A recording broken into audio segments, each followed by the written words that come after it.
अस्सलाम वालेकुम बच्चों, आवाज आ रही है? क्या हाल चाल है आपका? जब मैं बोला ही नहीं तो नो वॉइस क्या यार? बोलूंगा तो वॉइस आएगी ना।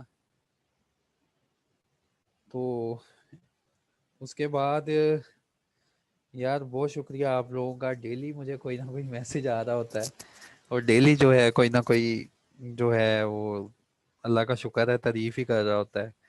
तो डेली कोई ना कोई ग्रुप में एक या दो लोग ऐड हो रहे होते हैं पूरे पाकिस्तान में से। तो यार मैं बहुत अल्लाह का शुक्र अदा करता हूँ कि मुझे ये मौका मिला कि मैं अपने पाकिस्तान को सर्व करूं, मैं बच्चों को जो है पढ़ा सकूं। और अल्लाह का बहुत शुक्र है यार कि जो पढ़ा रहा हूँ वो आपको समझ आ रही है सबको। और ये इसमें मेरा कोई कमाल नहीं है, अल्लाह पाक की ज़ात है और मेरे वालिदैन की दुआ है कि मैंने जैसे भी मैंने पढ़ा, मैं वैसे नहीं कहता, लेकिन अल्लाह का शुक्र है कि मैं अपने बच्चों को वैसे पढ़ा रहा हूँ जैसे मुझे फील हुआ था कि होना चाहिए। तो बहुत शुक्रिया यार जो आप लोग सुन रहे हो, आपके प्यार का, आपके मोहब्बत का। और मैं बहुत शुक्रगुजार हूँ आईसीएमए का जिसने मुझे इतनी इज्जत बख्शी। और मैं बहुत शुक्रगुजार हूँ आईटी टीम का जिनकी वजह से मेरी आवाज़ आप लोगों की तरफ गई है और पूरे पाकिस्तान में मेरी आवाज़ फैली है। और लॉ का जो है स्टडीज़ जो हैं वो सब लोग बहुत तारीफ कर रहे हैं। Thank you, so nice of you. चलो अब चलते हैं। तो हमने जो सीरीज स्टार्ट की थी वो ये थी यार कि कंपनी को, अगर कंपनी एक आर्टिफिशियल लीगल पर्सन है और अगर उसको कहीं से लोन लेना पड़ जाता है तो ऐसे ही लोन नहीं मिलता। हम अपनी ज़ात की बात कर लें, मैंने पढ़ाया था कि अपनी ज़ात ही देख लो। लोन लेने जाओगे ना तो तुम्हें लोन नहीं मिलना जब तक क्या ना हो जाए, तुम कोई एज अ सिक्योरिटी ना दे दो। एक मिनट, मुझे एक कॉल आ रही है, सिर्फ जस्ट अ मिनट।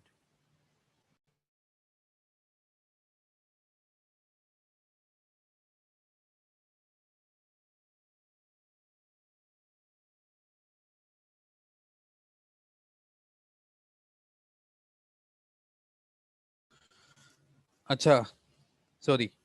तो मैंने कहा यार अपनी ज़ात ही देख लो कि जब भी तुमने कहीं से लोन लेना होता है तो तुम्हें ऐसे ही लोन नहीं मिल जाता।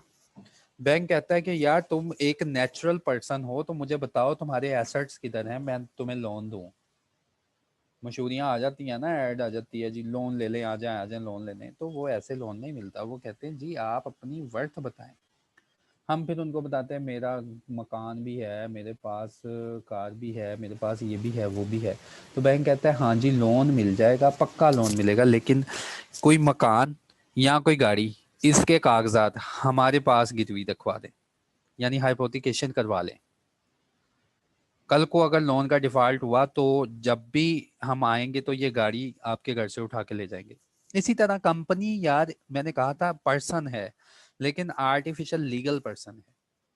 इस आर्टिफिशियल लीगल पर्सन ने अगर कहीं से लोन लेना होता है ना तो इसके जो है लोन लेते हुए ये भी जो है किसी को कुछ गारंटी देता है, ये भी किसी को कुछ सिक्योरिटी देता है, हाइपोथिकेशन करवाता है अपने एसेट्स की कि यार कल को अगर मैं लोन ना दे पाया तो तुम ऐसा करना, मेरी मशीन उखाड़ के ले जाना, मेरी मशीनें बकवा देना, मेरी बिल्डिंग जो है ये बकवा देना।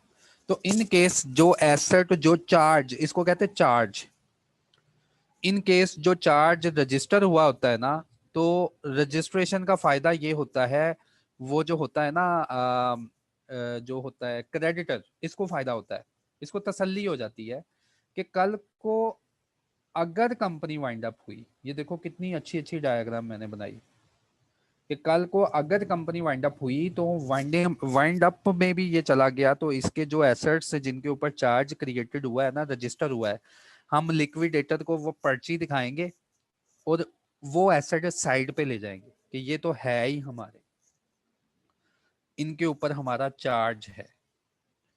कितना चार्ज है? लिक्विडेटर बोलेगा भाई जितना चार्ज है ना उतना हिस्सा रखें, बाकी का तो वापस करें। तो क्रेडिटर फिर चीज को बेच के पहले अपनी रकम पूरी करते हैं, जो एक्सेस हो जाता है फिर वो लिक्विडेटर को देते हैं। ये कंसेप्ट आप लोगों को समझ आया? इसके बारे में मुझे जरा मैसेज करना मैसेज बॉक्स में, ठीक है? वॉइस नहीं आ रही।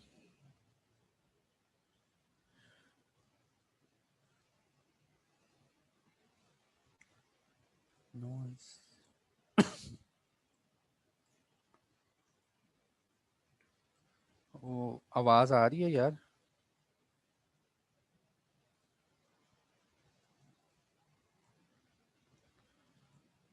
रिपीट कर देता हूँ मैं। वॉइस ओके है? Okay okay. यार देखो, चार्ज को करवाने, वॉइस कट कट के आ रही है। आज यार ना थोड़ा सा गुजारा करना पड़ेगा, क्योंकि आज मेरा जो नेट है ना वो ख़राब है और इसकी अपडेशन हो रही है। तो पहले तो मैं क्लास ऑफ करने लगा था, लेकिन यार मैंने कहा अच्छी बात नहीं है, काफ़ी क्लासेस मैंने ऑफ की हैं पीछे। तो फिर मैं अपने दोस्त के घर आया हूँ। तो आज तो यार आवाज़ क्लियर होनी चाहिए। आवाज़ कट के आती है। यार आप लोग ना अपना नेट भी देखें, क्योंकि ओवरऑल नेट का इशू आ रहा है। अपना नेट भी देखें। मैं बिल्कुल, नेट मेरे सर के ऊपर लगा हुआ है बिल्कुल, उसकी लाइट्स मुझे नज़र आ रही हैं।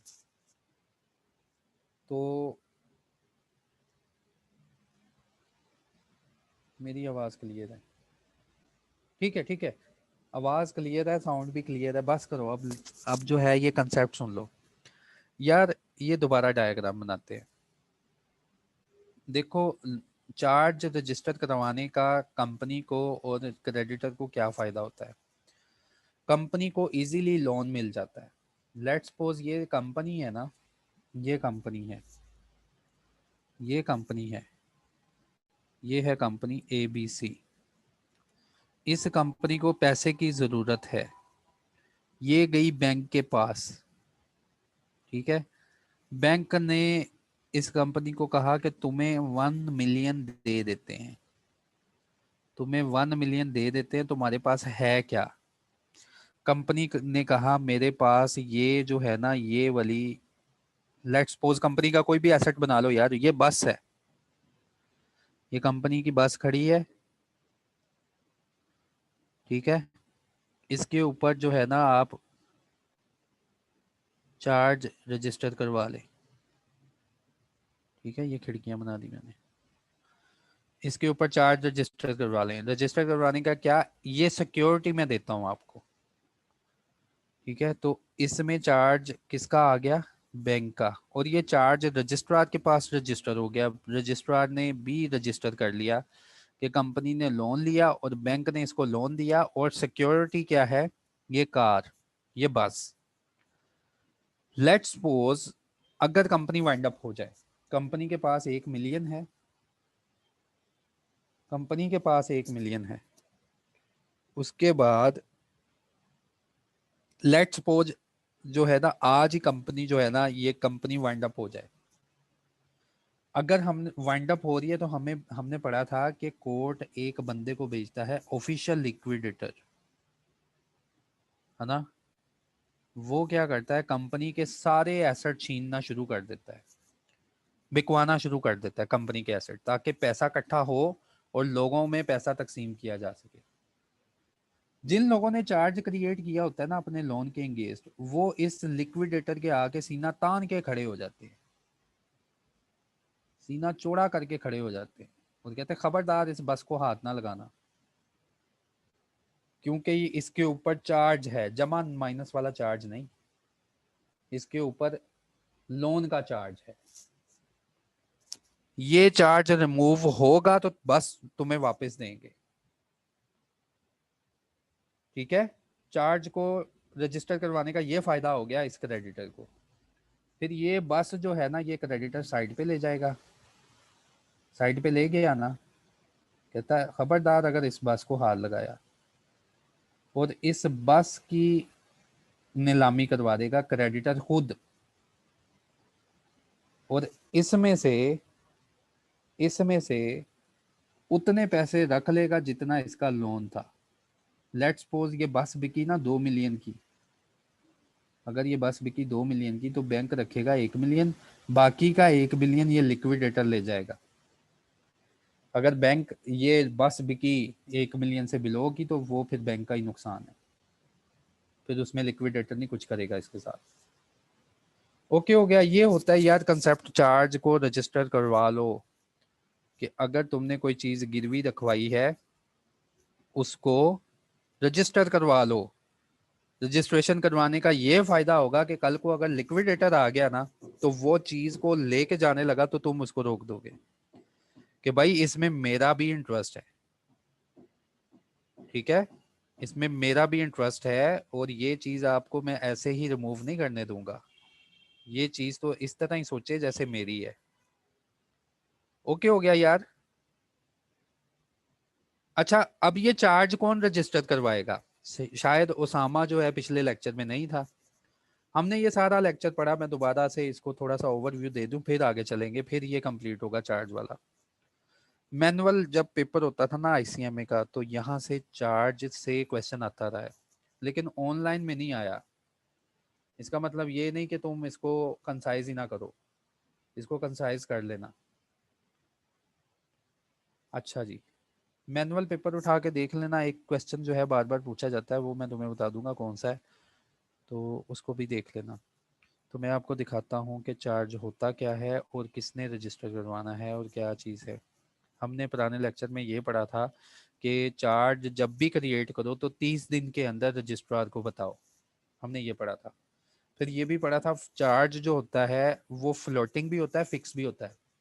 ऐसे एसेट्स जो कि हमें नजर आते रहते हैं और वो फिक्स रहते हैं, उनको रखवा के, उनकी ओनरशिप रखवा के कर्जा लेना, ऐसे एसेट्स को हम कहते हैं कि ये कौन सा चार्ज है, ये फिक्स चार्ज है। फ्लोटिंग चार्ज के ऊपर भी काफी मैंने डिबेट की थी। फ्लोटिंग चार्ज कौन सा जी? हमारा स्टॉक पड़ा है। अब स्टॉक जो है वो वैसा ही नहीं पड़ा रहता, वो घूमता रहता है। हम कसम खा लेते हैं कि यार अगर मैंने 5 साल बाद लोन ना दिया तो 5 सालों के बाद मेरे गोदाम में जो कुछ भी हुआ वो तुम ले जाना, बेच के अपना लोन पूरा कर लेना। इसको कहते हैं फ्लोटिंग चार्ज। या डेटर, बुक डेट, कि यार 5 साल तक मुझे लोन दे दो, अगर 5वें साल के एंड पे मैंने लोन पूरा ना आपको अदा किया तो मेरे बुक डेट जितने होंगे उनको लेने का इख्तियार तुम्हारा होगा। इसको बोलते हैं फ्लोटिंग चार्ज। ठीक है, जो फिक्स एसेट पे नहीं होता लेकिन ऐसे एसेट्स पे होता है जो कि फ्लोटेड होते हैं। तो जब भी चार्ज क्रिएट करना, हमने याद पढ़ा था पिछले लेक्चर में कि जब भी आप कोई चीज़ कंपनी को कहा गया गिरवी दिखवाई जाए, तो जब आपकी डॉक्यूमेंटेशन पूरी हो जाए, जो भी प्रॉपर्टी के कागजात वगैरह होते हैं जिनके थ्रू आप चार्ज क्रिएट करते हैं, पता है ना, वो स्टैम्प पेपर देखे होंगे यार हमने, कि जो भी प्रॉपर्टी पावर ऑफ अटॉर्नी या कोई भी चीज़ किसी को डिलीवर करनी होती है, किसी का राइट क्रिएट करना होता है, तो हम स्टैम्प पेपर के थ्रू करते हैं। कहता वो अपनी कार्रवाइयाँ पूरियाँ करो, जहां जहां से प्रॉपर्टी मुंतकिल होती है, जो भी करना है तुम करो, लेकिन जब ये स्टैम्प पेपर कंप्लीट हो जाए, कहता जी 30 दिन के अंदर तुमने फौरन रजिस्ट्रार को बताना है। और बताना कैसे है? इनकी कॉपी उसको ट्रांसफर करनी है और ये चार्ज रजिस्टर करवाना है, और इस चार्ज को रजिस्टर करवाने की जिम्मेदारी लगा दी कंपनी के ऊपर। ये सारा हमने डिटेल में पढ़ा था, ये सारी डायग्राम बनाई हुई है। ठीक है, फिर उसके बाद बता दिया था कि पाकिस्तान में कोई प्रॉपर्टी है या बाहर कोई प्रॉपर्टी है या कहीं भी प्रॉपर्टी है, जब भी वो चार्ज क्रिएट होता है और जब भी कंपनी के पास डॉक्यूमेंट आते हैं तो 30 दिन के अंदर रजिस्ट्रार से रजिस्टर करवाएगा। रजिस्ट्रार को बताया गया था आप कंपनी के लिए एक रजिस्टर ओपन रखें अपने पास, जिसमें कंपनी, पता है ना कंपनी लोन वगैरह लेगी तो इसके चार्जेस वगैरह जो है ना वो आप लिखा करें। फिर उसके बाद duty of company and rights of interested party, के ये ड्यूटी है कंपनी की कि ये चार्ज रजिस्टर करे, और right of interested party, creditor का ये राइट है कि कंपनी को कहे कि ये रजिस्टर करवाए। अगर क्रेडिटर ने खुद ये चार्ज जाके रजिस्टर करवा लिया, कंपनी ने नहीं करवाया, तो कहता है जी रजिस्टर, ये क्रेडिटर का फिर राइट है कि वो कंपनी से जितने भी चार्जेस हैं वो रिसीव करे जो रजिस्ट्रेशन पे आए हैं। फिर ये सारा हमने पढ़ लिया था। उसके बाद कौन कौन से चार्जेस हैं, कौन कौन से एसेट्स हैं कंपनी के जिनके ऊपर अगर आपने गिरवी दिखवा के लोन लिया तो वो रजिस्ट्रार को बताना है। वो सारे एसेट्स उसने कवर कर दिए। ठीक है, और ये मैंने डिटेल में बताया था कि ये मॉर्गेज क्या होता है, चार्ज क्या होता है, प्लेज क्या होता है, फ्लोटिंग क्या होता है, फिक्स क्या होता है। ठीक है, तो ये पिछले लेक्चर में मैंने सारा कुछ बताया था आपको।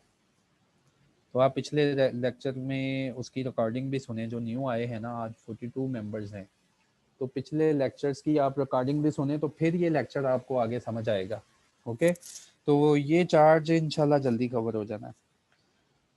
अच्छा, अब है चार्ज जब सेटिस्फाई हो जाता है, लाजमी बात है ना कि एक कंपनी ने अपना एसेट जो है उसके ऊपर चार्ज क्रिएट किया। मसलन कंपनी ये है ABC, इसने इस बैंक से या क्रेडिटर से, इस बैंक से या क्रेडिटर से 1 मिलियन लिया। ओके, अब इनकी जो अग्रीमेंट है उसमें लिखा हुआ है कि कंपनी इसको हर मंथ इंस्टॉलमेंट भी पे करेगी, है ना, इंस्टॉलमेंट के साथ प्लस सूद भी देगी। बैंक है ना, सूद के बगैर गुजारा ही नहीं इसका, सूद भी देगी प्लस एक सिक्योरिटी कि अगर इसने ये 1 मिलियन वापस ना किया 5 सालों के ऊपर तो ये कंपनी की बस है, आज तुम बस बिकवा के छोड़ोगे मेरे हाथ से। तो ये कंपनी की बस नहीं, ये मैंने क्या बना दी है, पता नहीं क्या बना दिया मैंने, बस ही बनाई है उससे मिलती जुलती। ठीक है,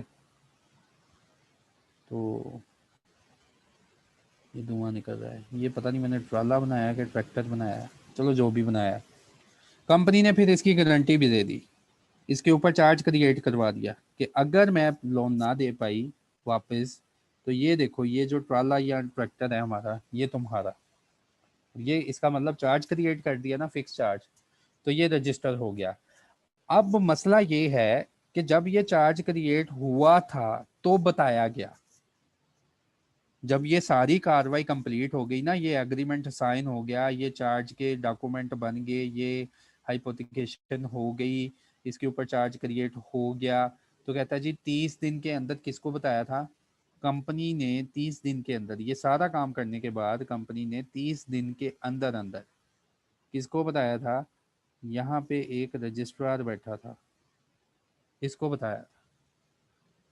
अब कहता है जी आपने अग्रीमेंट अपना पूरा कर लिया, पूरा कर लिया, जितने पैसे लिए थे उतने पैसे वापस कर दिए, बैंक को उतने पैसे वापस कर दिए, रेंटल भी दे दी, इंस्टॉलमेंट भी दे दी।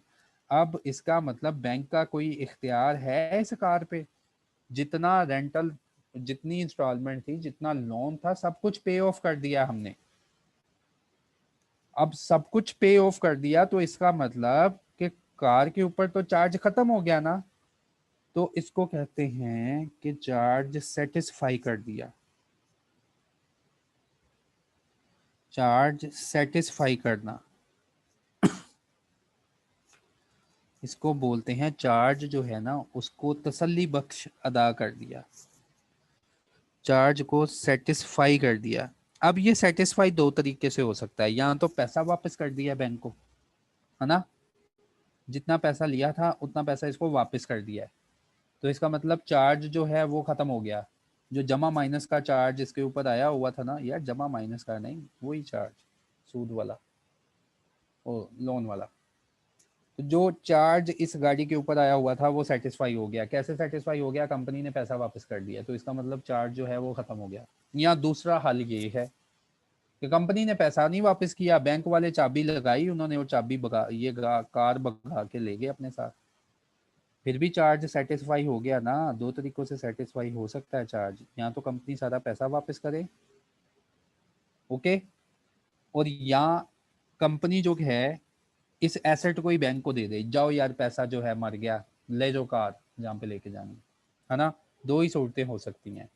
तो फिर कहता है जब भी ये दो सूरतें क्रिएट हों तुमने फिर रजिस्ट्रार को बताना है कि भाई हमने एक लोन लिया था, हमने एक कर्जा लिया था, हमारी किसी एसेट के ऊपर चार्ज था, अपना रजिस्टर दोबारा खोलें, रजिस्ट्रार को बोलेंगे कि अपना रजिस्टर जो है ना, वो खाता जो है जिसमें तुम चार्ज वगैरह लिखते हो उसको दोबारा खोलो।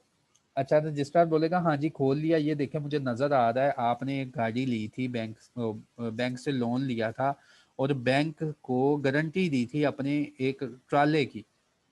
कंपनी बोलेगी वो ट्राला अब हमारा है, ये चार्ज खत्म कर दो क्योंकि हमने सारे पैसे अदा कर दिए हैं। पहली सूरत जब चार्ज खत्म होगा। दूसरा वे, अगर कंपनी ने लोन अदा नहीं ना किया तो कंपनी फिर जाएगी रजिस्ट्रार के पास, उसको बोलेगी रजिस्ट्रार साहब बराए मेहरबानी वो खाता खोलें जिसमें हमारा चार्ज लिखा हुआ है। रजिस्ट्रार बोलेगा अच्छा जी खाता खोल लिया, अब सुनाओ क्या करना है। आपको याद है वो वाला ट्राला जो हमारी मलकियत में था, जिसको गिरवी रख के हमने एसेट लोन लिया है? रजिस्ट्रार बोलेगा हाँ जी, ये देखो लिखा हुआ है फलां ABL बैंक से लोन लिया 1 मिलियन का और चार्ज क्रिएट किया ट्राले पे। कंपनी बोलेगी अफसोस के साथ अब वो ट्राला हमारा नहीं रहा, लाइन लगा दें उसके ऊपर, क्योंकि बैंक उसको उठा के ले गया।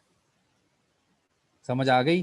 तो कंपनी एक प्रॉपर वे से इस चार्ज को सेटिस्फाई करवाएगी कि ये जो चार्ज क्रिएट हुआ था, या तुमने पैसे दे के उतारा है या तुमने कंपनी की प्रॉपर्टी दे के उतारा है। तो कंपनी बताएगी कि क्या अब एसेट हमारा रह गया या नहीं रह गया, क्या अगली पार्टी एसेट लेगी, और किस तरह हमने इस चार्ज को रिमूव किया है।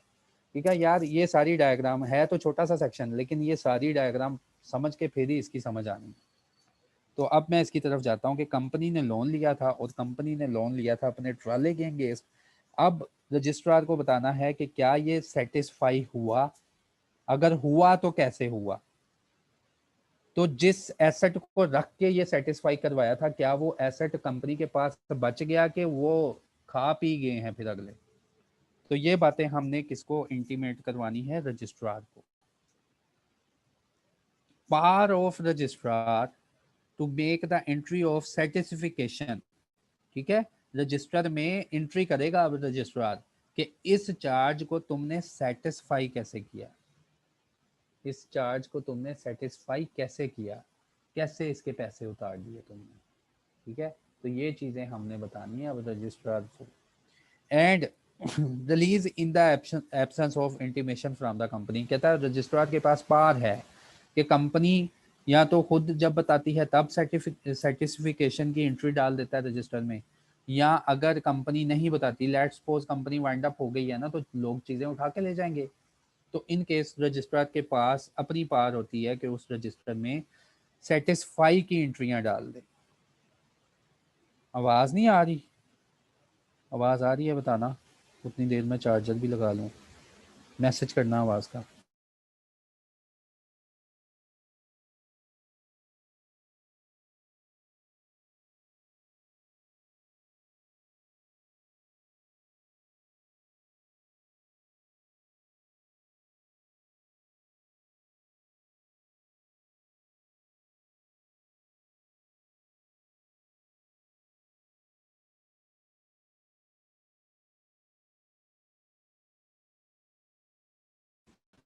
अच्छा जी, आ रही है, क्लियर है, क्लियर है, ओके ओके ओके। अब हम क्या करेंगे, ये पावर पढ़ेंगे रजिस्ट्रार की। सुनो, रजिस्ट्रार में इन द रजिस्टर ऑफ चार्ज, जो उसने रजिस्टर ऑफ चार्ज बनाया था उसमें वो क्या करेगा, वो क्या करेगा, में inter in the register of charge, register of charge में ना एक चीज इंटर करेगा, अब मेमोरेंडम। अब मेमोरेंडम होता है याद हानि, एक छोटा सा वो याद हानि का नोट बना देगा, a memorandum of satisfaction in whole or in part, कि कर्जा कैसे इन लोगों ने उतारा, क्या सारा ही कर्जा उतार दिया, क्या थोड़ा कर्जा उतारा और बाकी बच गया था, जो भी है, कि ये लोन कैसे पूरा हुआ, ये चार्ज कैसे पूरा हुआ। आर ऑफ फैक्ट, और उसके साथ ये फैक्ट भी लिखेगा। पहले तो ये लिखेगा मेमोरेंडम में कि ये कर्जा पूरा अदा हो गया या कितना अदा हुआ, पैसे लिखेगा। लेकिन कहता है या ये लिखेगा या इसके अलावा ये लिखेगा कि चार्ज कैसे सेटिस्फाई हुआ। Or of fact that the property or undertaking has been released from the charge. कहता दूसरा पॉइंट ये लिखेगा रजिस्ट्रार कि ये लोन जो पियर हो रहा था, ये इन्होंने अगर सेटिस्फाई कर दिया, तो क्या जो प्रॉपर्टी रखवाई थी गिरवी जिसमें चार्ज क्रिएट किया गया था, क्या वो रिलीज हो चुकी है चार्ज से, ये लिखेगा। यहां वो क्या अल्फाज लिखेगा, या वो लिखेगा has cease to form the part of company's property, या वो वहां पे लिखेगा कि ये प्रॉपर्टी और ये जो ट्राला था जिसके अगेंस्ट कंपनी ने कर्जा लिया था, अब सीज्ड हो गया है, कंपनी के एसेट्स में से निकल गया है। क्यों निकला है? कंपनी ने कोई डिफॉल्ट किया होगा लोन का। Has ceased to form the part of company's property or undertaking. And उसके बाद क्या करेगा, रजिस्ट्रार के ऊपर जिम्मेदारी लगाई है, एंड रजिस्ट्रार क्या करेगा, inform the parties concerned, company और वो जो क्रेडिटर है दोनों को बता देगा कि मैंने अपने रजिस्टर में एंट्री कर ली है। क्यों की है, आपने मुझे बताया था कि ऐसे ऐसे करके हमने या तो पेमेंट ली है या तो एसेट उठाया है या जो कुछ भी हुआ है। ओके, ये करेगा रजिस्ट्रार। फिर कहता है जी, even if no intimation has been received by him from the company, ये इन केस होता है जब, ज्यादातर वो केस होता है जब कंपनी जो है वाइंड अप हो जाती है, तो इसको ये वाला इंटीमेशन नहीं मिल सकता कंपनी की तरफ से, या कंपनी बाय मिस्टेक इसको इंटीमेट ना करे, क्रेडिटर इंटीमेट कर दे कि भाई रजिस्ट्रार ये एसेट कंपनी की प्रॉपर्टी में था, अब अपने पास भी ये बात नोट कर लो कि ये एसेट मैं लेके जा रहा हूँ, हमारा चार्ज इन्होंने सेटिस्फाई नहीं किया, तो अब हम अपना चार्ज ऐसे सेटिस्फाई करने लगे। Registrar may enter in the register of charge on evidence being given to his satisfaction with respect to any charge। कहता जी अगर रजिस्ट्रार को तसल्ली करवा दी जाए तो वो अपने रजिस्टर में एक एंट्री डाल देगा। कौन सी एंट्री, के चार्ज कैसे सेटिस्फाई हुआ। That the debt for which charge was given has been paid or satisfy in whole or in part. कहता है अगर कोई और पर्सन उसको ये प्रूफ भी दे दे और तसल्ली भी दे दे कंपनी के अलावा, जैसे बैंक था ना, बैंक की आदत होती है कि बैंक से अगर कोई कर्जा लेता है ना तो वो खुद सारे प्रॉपर्टी के कागजात बनवाता है अपने वकीलों से, और खुद जहाँ जो जो लीगल रिक्वायरमेंट है ना खुद जाके करवाता है बैंक। तो कहता है जी रजिस्ट्रार अगर कंपनी नहीं आई तो कोई और पर्सन आके ये सारी कार्रवाई करवा रहा है, तो रजिस्ट्रार ऑन द सेटिस्फिकेशन, कि सेटिस्फिकेशन सारी लेने के बाद क्या करेगा, रजिस्टर में एक एंट्री डाल देगा कि चार्ज क्लियर हो गया कि नहीं क्लियर हुआ। उसके बाद ये भी फैक्ट लिख देगा कि कंपनी की जो प्रॉपर्टी थी वो कंपनी की प्रॉपर्टी रही या सीज होगी। तो ये पॉइंट क्लियर हुआ, अगर यहाँ से कोई क्वेश्चन है तो मुझे मैसेज करना। फिर कंपनी के ऊपर ऑब्लिगेशन लगा दी, company to report the satisfaction of charge, कि कंपनी की जिम्मेदारी है जब भी चार्ज एक सेटिस्फाई होता है तो 30 दिन के अंदर रजिस्ट्रार को इंटीमेट करे। क्या कॉल करके इंटीमेट करे, नहीं यार, उस फॉर्म के ऊपर जो कि पहले से बने हुए हैं, जो पहले से बने बनाए फॉर्म इन्होंने रखे हुए हैं सीसीपी में, उन्होंने कहा स्पेसिफाइड मैनर में तुमने बताना है, अपनी तरफ से नहीं बताना कि बाखिदमत जनाब रजिस्ट्रार साहब मोदमाना गुजारिश है कि आज हमारा चार्ज क्लियर हो गया। कहता कोई ऐसी बात नहीं करनी, आपने हमें बताना है 30 दिन के अंदर जब किसी चार्ज को सेटिस्फाई करें तो इन स्पेसिफाइड मैनर, जैसे मैनर हमने बनाए हैं उन मैनर्स के ऊपर चलते हुए हमें इंटीमेट करें कि हमने या तो ये चार्ज जो है सेटिस्फाई किया है फुल आर इन पार्ट, या जो भी किया है कहता हमें बताना है। फिर उसने कहा registrar shall cause a notice to be send to the holder of the mortgage. अच्छा यहाँ पे क्या बताया उसने, इसकी भी डायग्राम देख लो। कहता है जब एक कंपनी,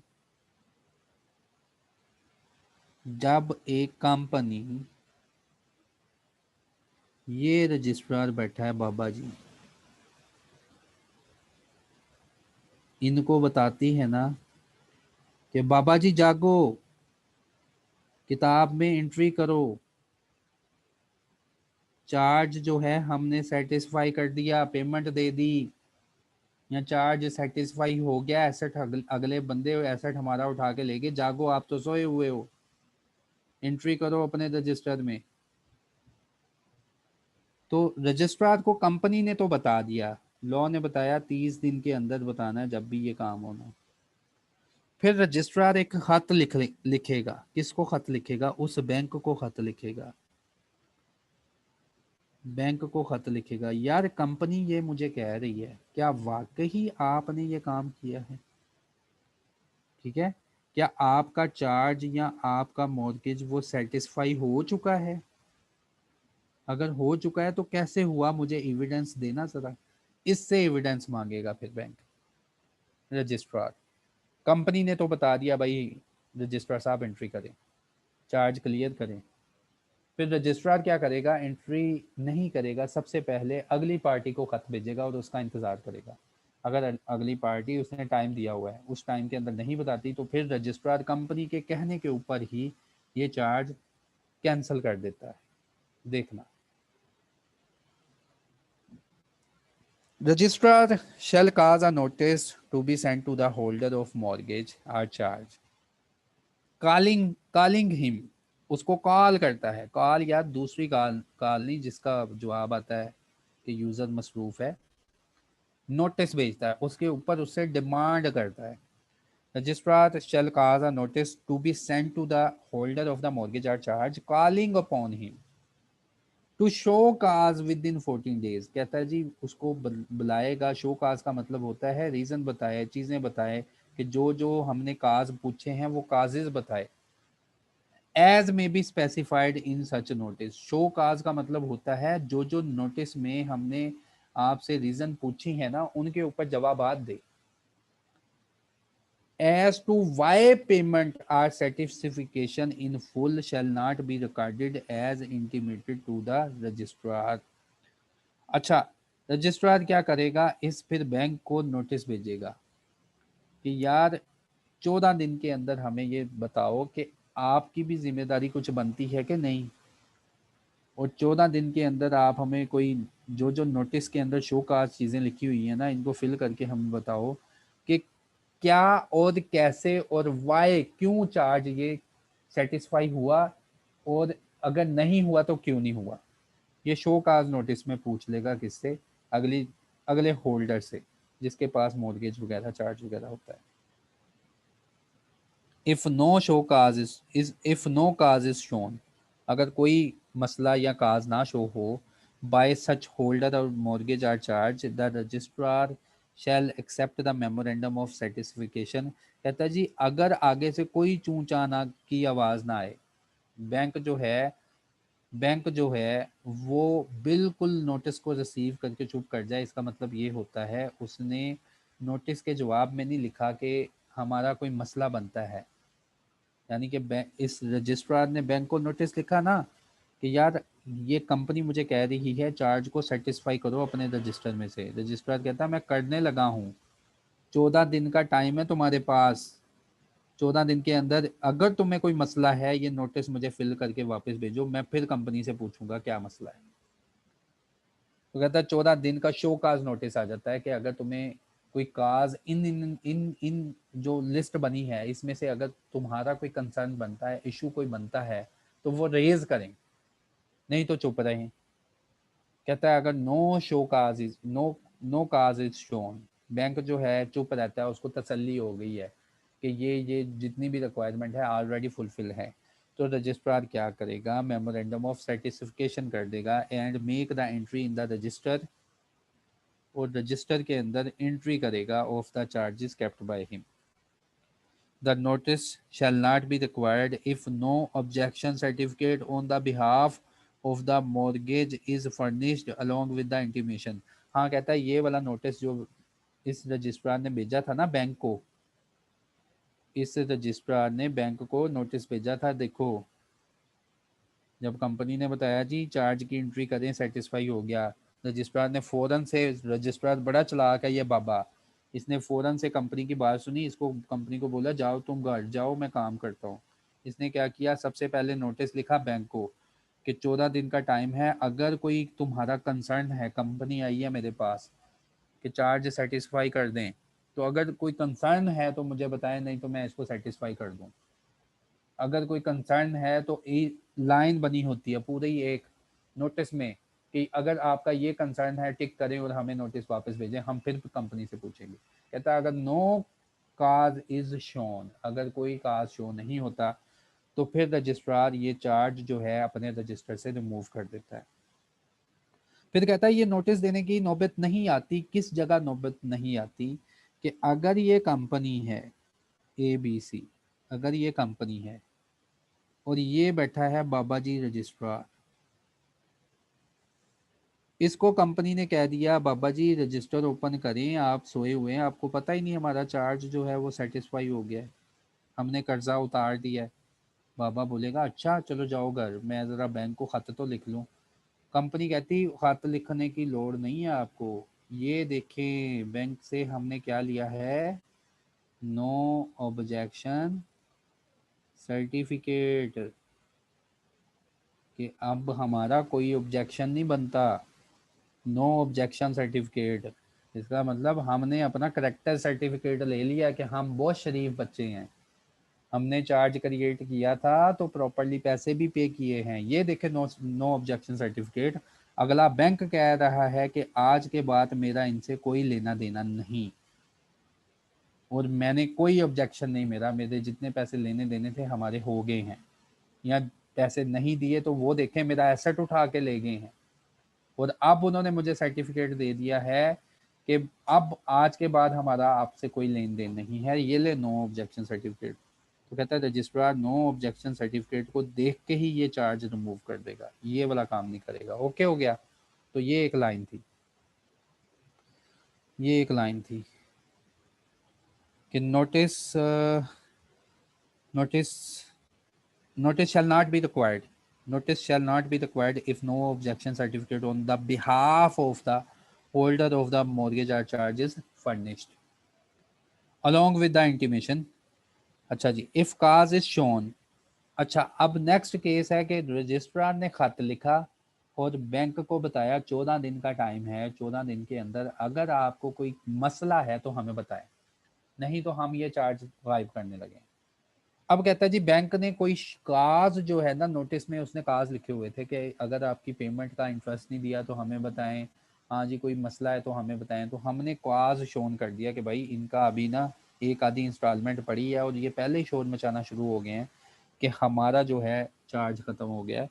तो इसका मतलब if any cause is shown, अगर कोई पॉइंट उठाया गया, काज उठाया गया, तो रजिस्ट्रार क्या करेगा, shall record a note to that effect in the register of the charge and shall inform the company.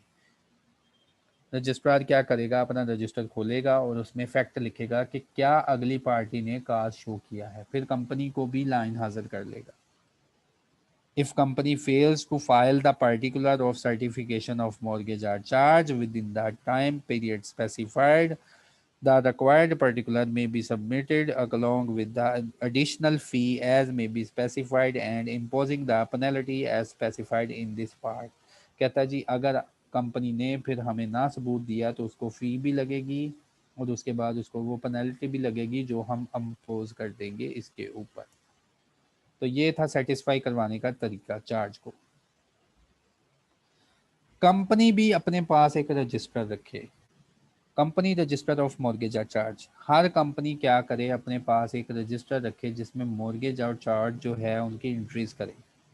In such form and manner, उस फॉर्म एंड मैनर पे रखे जो कि हमने पहले से स्पेसिफाई किया हुआ है। और कोई अगर वायलेशन की गई तो कहता है हम उसको सजा देंगे। Register of charges maintained and copies of instruments creating any mortgage or charge or modification thereof kept in pursuance of this part shall be open inspection of any member or creditor without fee, any other person with the payment of fee as fixed by the company। कहता है अगर आपने ये register रखे हैं तो इनकी inspection भी करवाएं, हर उस बंदे को जो इंस्पेक्शन करवाना चाहता है।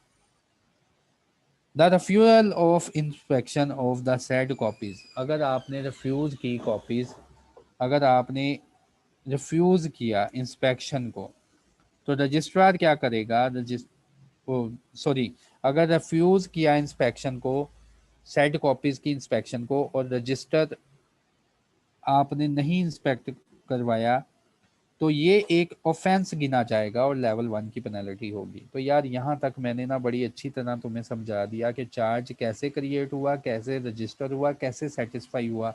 यहाँ तक किसी का कोई क्वेश्चन है ना तो मुझसे पूछे, मैं ज़रा 2 मिनट के लिए चुप हूँ, आप मुझसे क्वेश्चन पूछें ताकि फिर हम अगले टॉपिक की तरफ जाएँ और इस टॉपिक को अच्छी तरह कंक्लूड कर दें।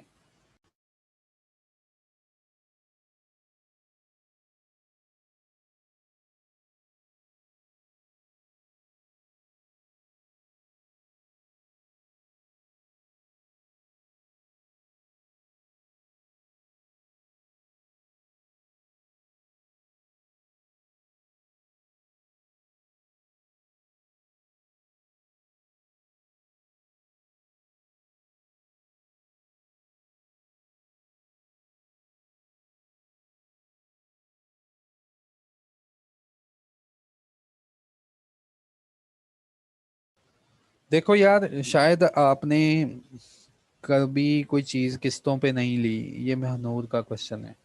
जब कोई चीज़ बैंक से किस्तों पे ली जाती है ना, और वो किस्तें क्लियर होती हैं, तो बैंक हमें एनओसी देता है। क्रेडिट कार्ड का भी मसला हो ना, तो क्रेडिट कार्ड का झगड़ा हो गया बैंक का और हमारे दरमियान, तो क्रेडिट कार्ड की पेमेंट अगर फाइनल करें ना, फाइनल पेमेंट दे और बैंक को बोले क्रेडिट कार्ड अब बंद कर दे, तो बैंक से फिर एनओसी भी लेना होता है कि बाद में तुम ये कहीं पंगा नहीं उठाओगे, तुम्हारे चार्जेस मैंने क्लियर कर दिए हैं, अब तुम चुप कर जाना, ये ना हो कि तुम बाद में मेरे ऊपर केस कर दो। एनओसी लेते हैं कि no objection certificate. Last topic कौन सा? लास्ट टॉपिक कौन सा बताऊं मैं? लास्ट टॉपिक कौन सा? अच्छा, ये क्वेश्चन भी क्लियर है। ये गैलेक्सी का मोबाइल, मुझे नाम एक तो यार नाम से आया करे। लास्ट टॉपिक बताना कौन सा क्लियर करूं।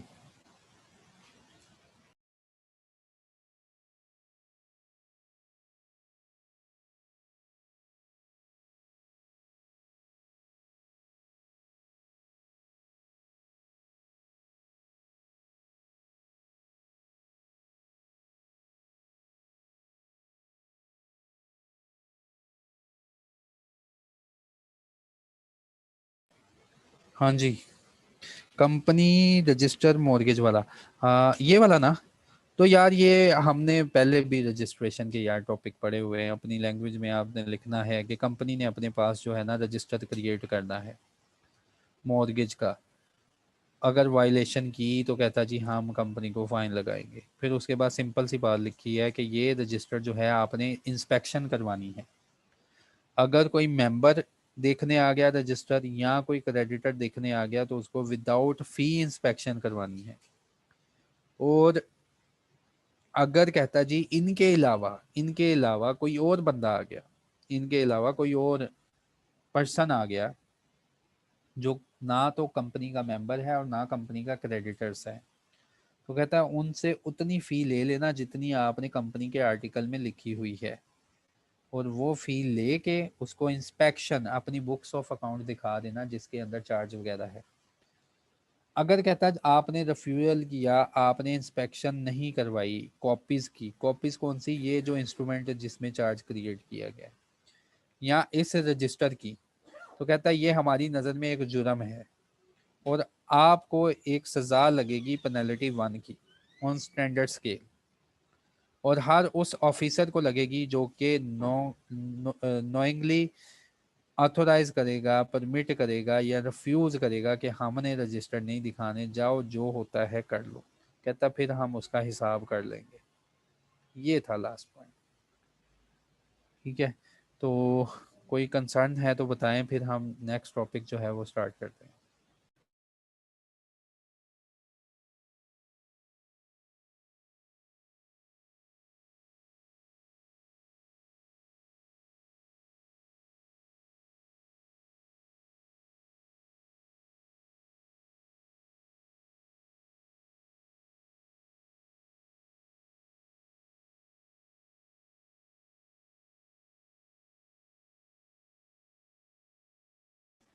सेक्शन 110 को मैं रिपीट करूं?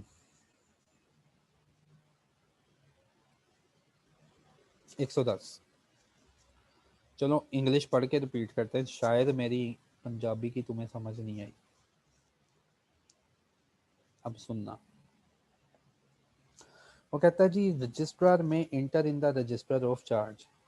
जो रजिस्टर हम, यार कहानी पता क्या है, थीम के साथ तुम्हें लेके आता हूँ। ये देखो, कहानी ये है, जब भी कंपनी कर्जा लेगी ना, तो वो कर्जा लेके जो भी एसेट गिरवी रखवाती है, तो कहता है 30 दिन के अंदर रजिस्ट्रार को बताना है। अब रजिस्ट्रार को बता दिया तो क्या रजिस्ट्रार चुप करके बैठेगा, तुम्हारा मुंह देखेगा?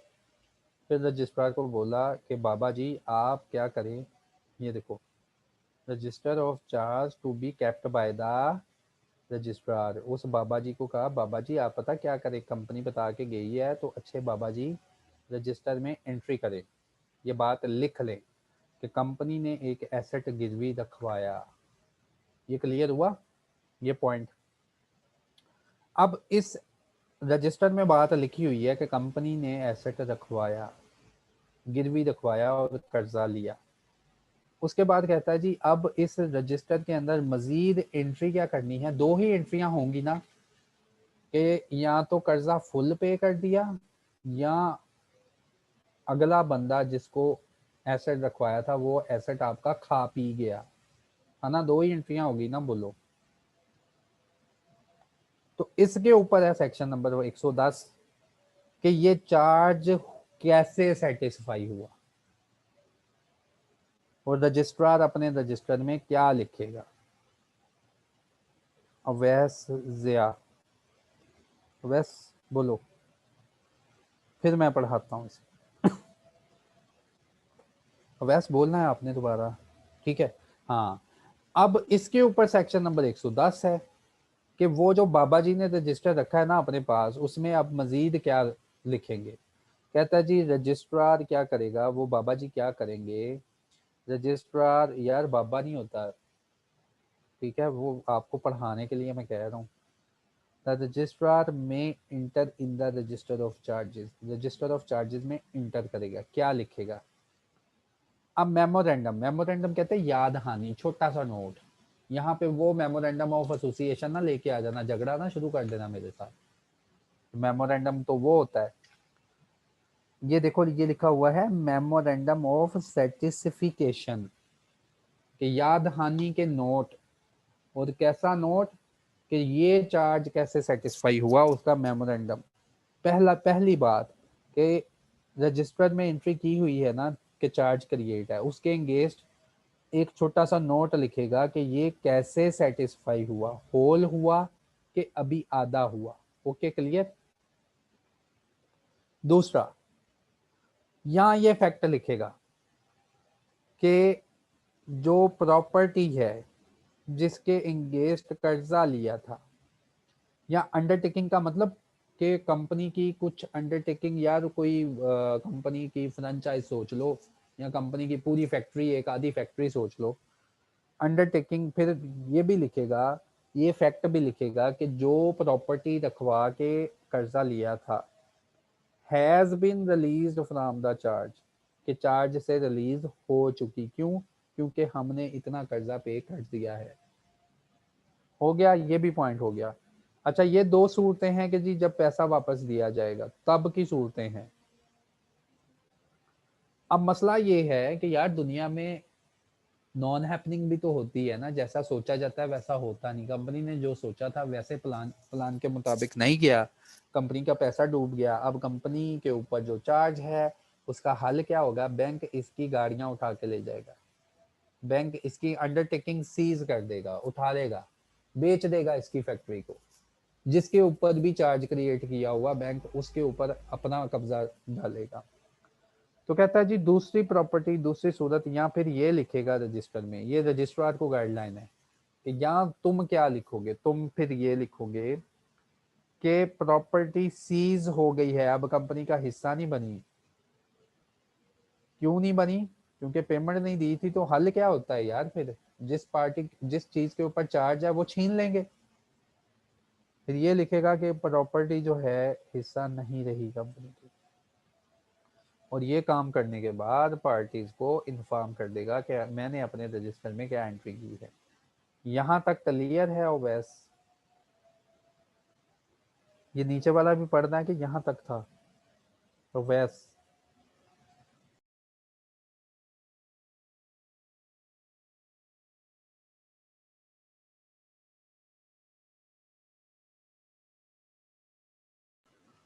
ओके, अब हम जो है नया टॉपिक स्टार्ट करते हैं, जो है रिसीवर आर मैनेजर। सिर्फ 1 मिनट, अजान हो रही है, सिर्फ 1 मिनट।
अस्सलाम वालेकुम।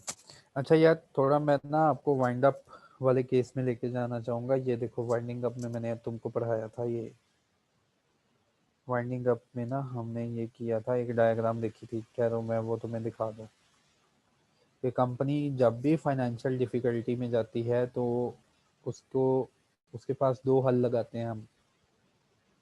या तो उसको लिक्विडेट कर देते हैं या उसके ऊपर रिसीवर या मैनेजर अपॉइंट कर देते हैं, उसकी एडमिनिस्ट्रेशन जो है वो चेंज कर देते हैं।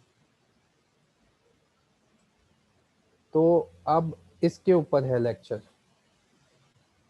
कि किन किन लोगों को रिसीवर या मैनेजर अपॉइंट किया जाएगा। Company in financial difficulty main concept, total concept हमारे सिलेबस में है और ये वाइंड अप है। और मैंने कहा था ये वाइंड अप का जो सिलेबस है ना, ये बहुत ही इम्पोर्टेंट है, तुमने इसको अच्छी तरह याद करना है। और ये पेपर में आता है, इस बार भी आया है और हर बार आता है। इसके बाद ये वाला माइनर सा कंसेप्ट है कि अगर वाइंड अप नहीं होता तो इसके ऊपर रिसीवर या मैनेजर लगा दिया जाता है। फिर उस रिसीवर या मैनेजर के ऊपर रिक्वायरमेंट है कि वो कौन होना चाहिए। ये मिलती जुलती रिक्वायरमेंट है। अगर तुमने मुझसे डायरेक्टर पढ़ा है या तुमने मुझसे वो पढ़ा है, क्या उसका नाम है, तुमने क्या पढ़ा है मुझसे, ऑडिटर्स पढ़ा है, तो उसमें भी ये सारी रिक्वायरमेंट है कि कौन कौन सा बंदा ऑडिटर या कौन कौन सा बंदा डायरेक्टर बन सकता है। तो उससे मिलते जुलते पॉइंट है।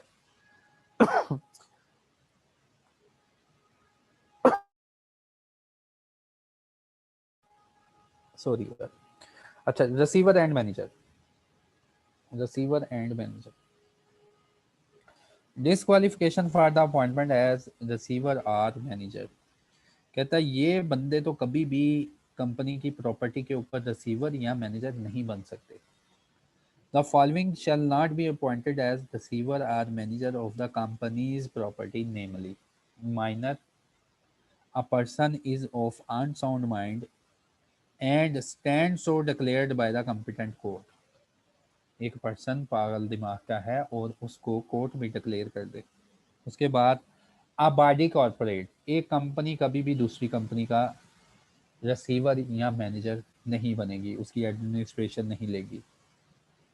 उसके बाद a director of the company, अगर एक डायरेक्टर किसी कंपनी का डायरेक्टर है तो लॉ कहता है उसको कभी भी किसी भी कंपनी का रिसीवर और मैनेजर नहीं बनाना।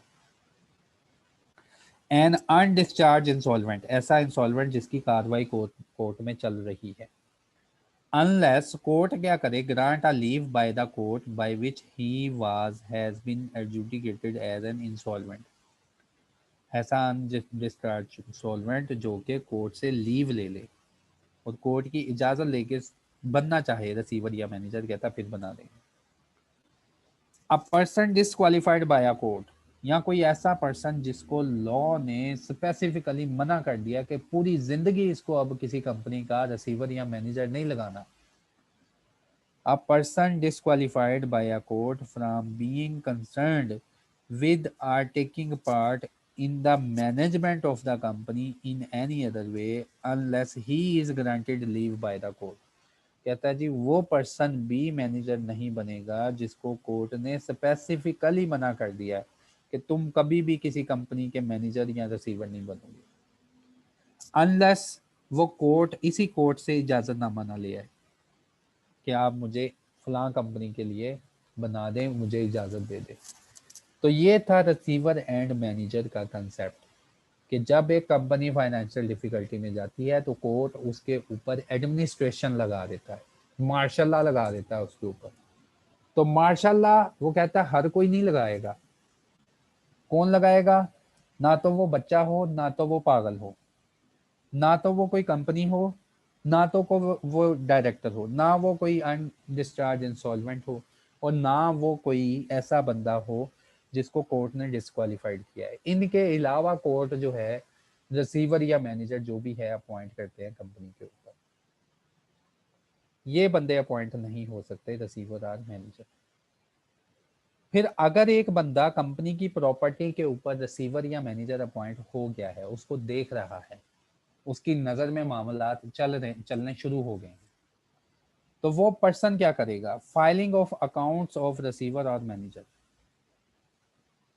Every receiver of the property of the company, receiver या मैनेजर है, every receiver or property manager of the property of the company क्या करेगा, who has been appointed under the parts contained in any instrument, कहता है उसको अगर किसी instrument के थ्रू अपॉइंट किया है, and who has taken the possession, और जिसके पास कंपनी की पोजेशन आ जाती है प्रॉपर्टी की, वो क्या करेगा, shall within 30 days, वो 30 दिनों के अंदर, shall within 30 days of the expiry of every 6 month, वो हर 6 महीने गुजरने के बाद अगले 30 दिनों में, हर 6 महीने गुजरने के बाद जब उसके पास पोजेशन आ जाती है ना, तो पोजेशन, लेट्स सपोज आज क्या तारीख है यार, आज है 3 दिसंबर, तो आज कोई रिसीवर या मैनेजर अपॉइंट हो गया, तो इससे अगले 6 महीने गिनो,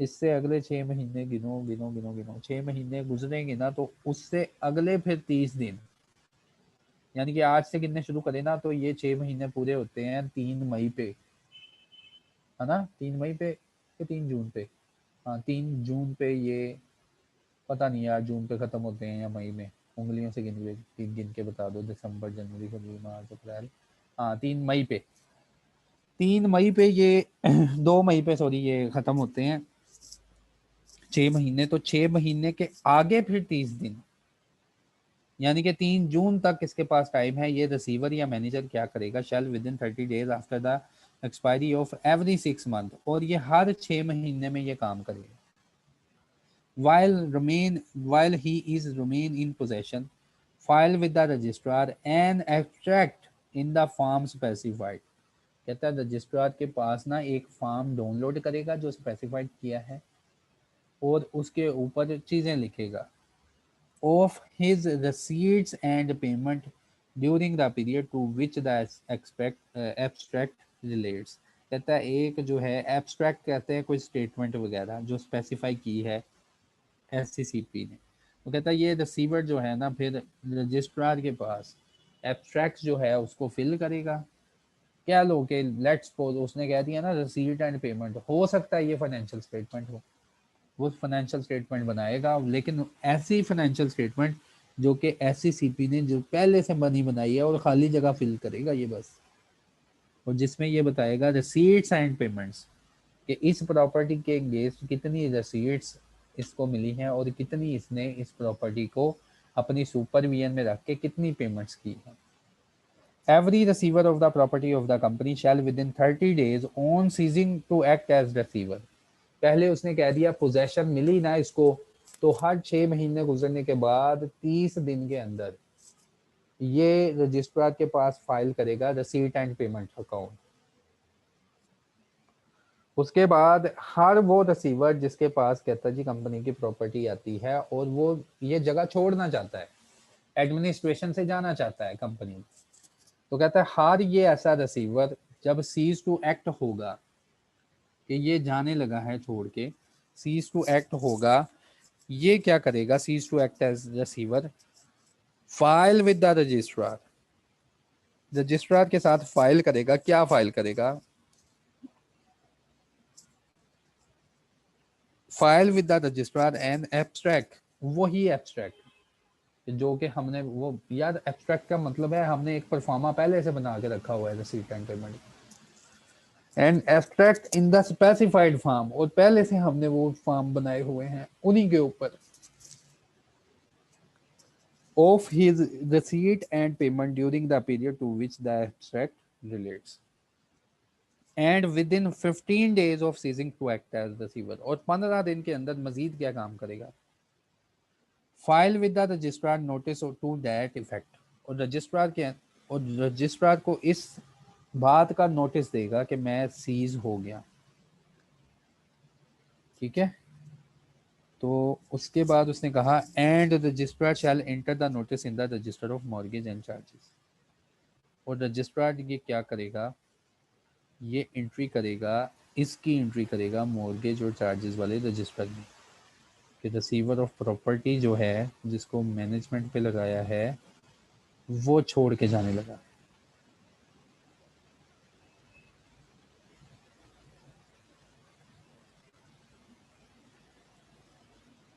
Registration of appointment of receiver or manager, where in order to ensure enforcement of security of the company's property. बाज़ दफ़ा होता है, कहता है जी कंपनी की कोई प्रॉपर्टी थी, वो प्लेज पे है और उसके ऊपर कोई रिसीवर आ गया, उस खास प्रॉपर्टी को रिसीव करने के लिए, उस खास प्रॉपर्टी को संभालने के लिए, उस खास प्रॉपर्टी को देखभाल करने के लिए कि यार इन लोगों ने हमारा लोन लिया है लेकिन इनकी जो प्रॉपर्टी है अब हम संभालेंगे, कहता है इन दैट केस, इस केस में भी रिसीवर और मैनेजर अपॉइंट होता है। रजिस्ट्रेशन ऑफ द अपॉइंटमेंट, ये अब वो वाला रिसीवर है जो कि किसी खास प्रॉपर्टी के लिए आया, सिर्फ जिस प्रॉपर्टी के अगेंस्ट लोन लिया था, अब उस प्रॉपर्टी के लिए, अब उस प्रॉपर्टी को मैनेज करने के लिए जो क्रेडिटर है वो अपना एक रिसीवर या मैनेजर अपॉइंट कर रहा है।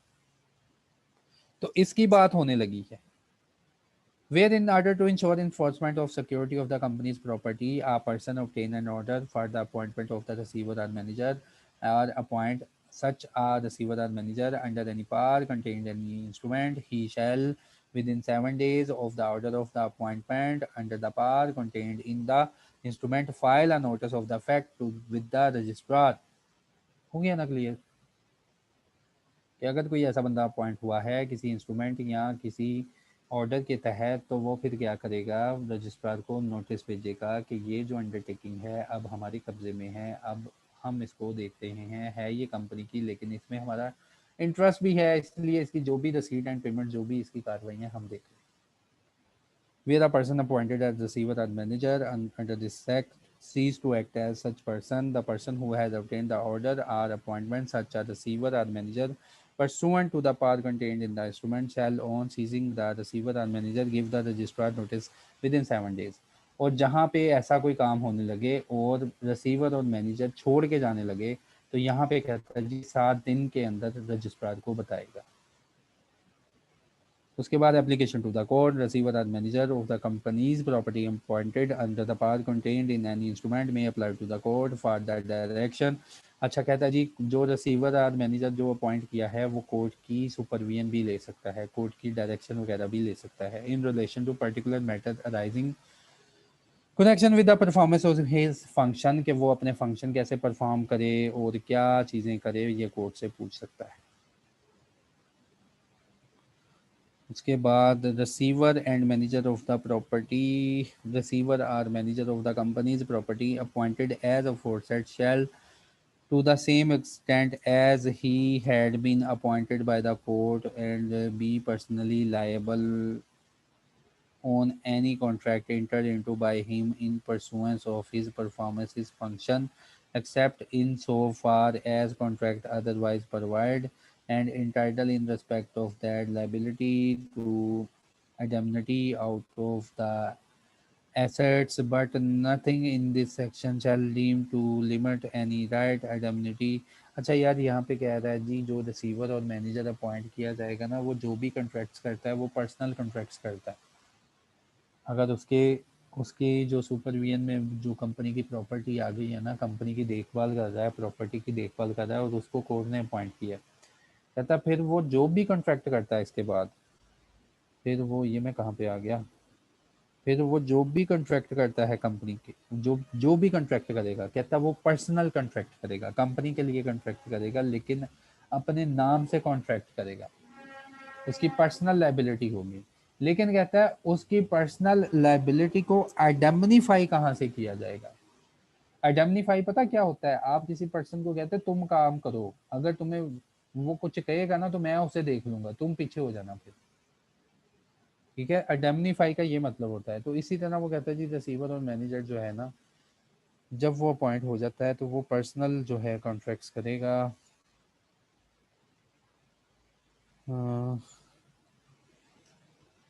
अच्छा बताता हूँ, उस्ताद, ये पता नहीं कौन सा उस्ताद आ गया अब यहाँ पे। एप्लीकेशन टू द कोर्ट, इसमें हम लास्ट पॉइंट पढ़ रहे हैं कि रिसीवर जो है वो अगर कॉन्ट्रैक्ट्स वगैरह करेगा तो कहता है जी पर्सनल नेम से करेगा, लेकिन इसकी पर्सनल लाइबिलिटी को आइडेंटिफाई कहाँ से किया जाएगा, यानी कि फुलफिल कहाँ से किया जाएगा, कहता है कंपनी के एसेट से, कंपनी के पैसों से, ठीक है, तो ये वाला लास्ट पॉइंट बताया गया है। अच्छा, अब ये क्वेश्चन है कि सर ऊपर सेक्शन 13 में 7 दिन बताए हैं। यार ये वो वाला रिसीवर है, यहाँ पे वो वाला रिसीवर है जो कि बाय कोई इंस्ट्रूमेंट वगैरह आपने अपॉइंट किया, या आपने लोन लिया था और बैंक को कहा कि चलो इस प्रॉपर्टी को आप मैनेज करना शुरू कर दें, तो ये उस रिसीवर की बात हो रही है। ऊपर वाला रिसीवर जो है ना वो कोर्ट ने अपॉइंट किया है। ठीक है, every receiver of the property. और ये जो प्रॉपर्टी का रिसीवर है ना, ये 6 महीने के अंदर और 30 दिन के अंदर ये रिटर्न बना के देगा, और ये वाला रिसीवर भी ऐसे ही रिटर्न बनाएगा। लेकिन जब ये अपॉइंट होगा और जब ये छोड़ेगा तो इसके लिए 7 दिन का टाइम है, 7 दिन के अंदर कंपनी को बताया करें। लेकिन ये वाला जो रिसीवर है ये 30 दिन का और 15 दिन का टाइम है, 15 दिन के अंदर जो है कंपनी को बताएगा, तो रजिस्ट्रार को सॉरी बताएगा। ठीक हो गया।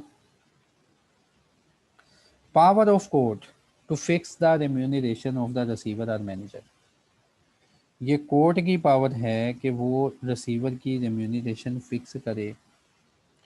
कोर्ट में on an application made to it by the receiver और manager of the property by order fix the amount to be paid by way of remuneration to any person who under the power contained in the instrument has been appointed as receiver or manager of the company's property। कहता है company property के ऊपर अगर आप कोई instrument के ज़रिए कोई रिसीवर या अपॉइंटर मुकर्रर करते हैं तो उसकी तनख्वाह कौन मुकर्रर कर सकता है? कोर्ट मुकर्रर कर सकता है। Provided that the amount of remuneration shall not exceed such limit as may be specified। कहता है इनकी तनख्वाहें जो रिसीवर या मैनेजर अपॉइंट होते हैं ना, इनकी तनख्वाहें कहता है जी हमने भी बता दी हैं कंपनी एक्ट में। तो कहता है जी हमारी प्रेस्क्राइब लिमिट से इनकी तनख्वाह ऊपर ना जाए। हाँ, कोर्ट का इख्तियार है इसी लाइन में रहते हुए कहता है जी कुछ भी डिसाइड कर दे। उसके बाद power of court shall where no previous order has been made with respect thereto extended to fixing the remuneration for any period before making the order। और उसके बाद कहता है be exercisable notwithstanding the receiver manager had died or cease to act as before making the order as. यार ये खुद पढ़ लेना आप। Power of court shall where no previous order has been made with respect to. कहता है जी power of court बताने लगा हूँ जहाँ पे अगर कोई भी पिछला ऑर्डर मतलब ये वाला ऑर्डर ना किया जाए और ये एक्सटेंड होती है। पावर ऑफ कोर्ट कहता है जी एक्सटेंड है कहाँ तक? To fixing the remuneration of any period before making the order or application thereof. Court के पास पावर है कि वो उसकी पावर एक्सटेंडेड है कि वो रेम्यूनरेशन को फिक्स कर सकता है before making the order of या एप्लीकेशन देयर ऑफ। किसी एप्लीकेशन को करने एप्लीकेशन आने से पहले कहता है जी कोर्ट जो है ना इसकी रिम्यूनरेशन फिक्स कर सकता है। बी एक्साइजेबल और ऐसे एक्साइजेबल होती है not with standing with the fact that. ये इस फैक्ट के अलावा नॉट विथ स्टैंडिंग कहते हैं इससे इसका कोई गर्ज नहीं कि receiver or manager had died or cease to act before the making of the order or application of thereof, and where the receiver or manager has paid or has retained for his remuneration for any period before making the order any amount in excess of that so fix for that period the extent to requiring him। कहता है जहाँ पे फिर court ने कोई remuneration बाद में fix किया और रिसीवर या मैनेजर पहले से ज़्यादा कोई रेम्यूनरेशन ले रहा है तो कहता है पावर ऑफ कोर्ट एक्सटेंड है रिक्वायरिंग हिम या उसके रिप्रेजेंटेटिव को अगर ये मर गया है to account for the excess or such for thereof as may be specified. ठीक है, तो उन्होंने कोर्ट की पावर बताई कि कोर्ट जो है ना इसके पास इख्तियार है कि कुछ भी ऑर्डर पास कर सकता है। फिर उसने कहा जी कोर्ट के पास इख्तियार है कि अगर रिसीवर या मैनेजर ज़्यादा पैसे लेके जा रहा है ना तो इस रिक्वायर कर सकता है इसे कि पैसे जो है ये कौन से तुमने अपने हक में ट्रांसफर करने हैं, कितनी रेम्यूनरेशन रखनी है और कितना एक्सेस वापस करना है। यहाँ तक अगर किसी का क्वेश्चन है तो पूछो। अच्छा, ये तो मैंने बता दिया सेक्शन 13 में और 114 में क्यों नहीं। तो ये भी यार एक छोटा सा कंसेप्ट है, लेकिन ये कभी भी नहीं आया, लेकिन ये कभी भी नहीं आया, इस बार ऑनलाइन में भी तो नहीं आया, कभी भी नहीं आया। हाँ मैनुअल में मैंने तुम्हें बताना था, मैनुअल में ना ये कई बार आ चुका है, ये वाला।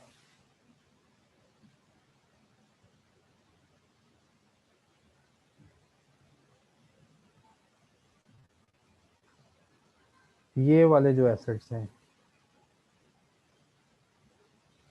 इनमें से 3-4 एसेट याद कर लेना।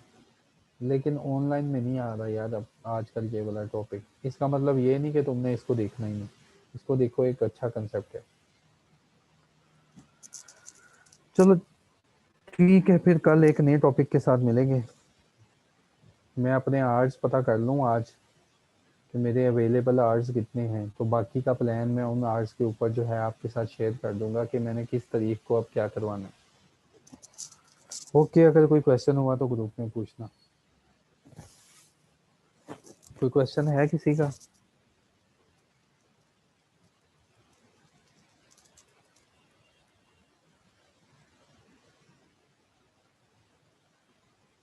ओके, अल्लाह हाफिज़।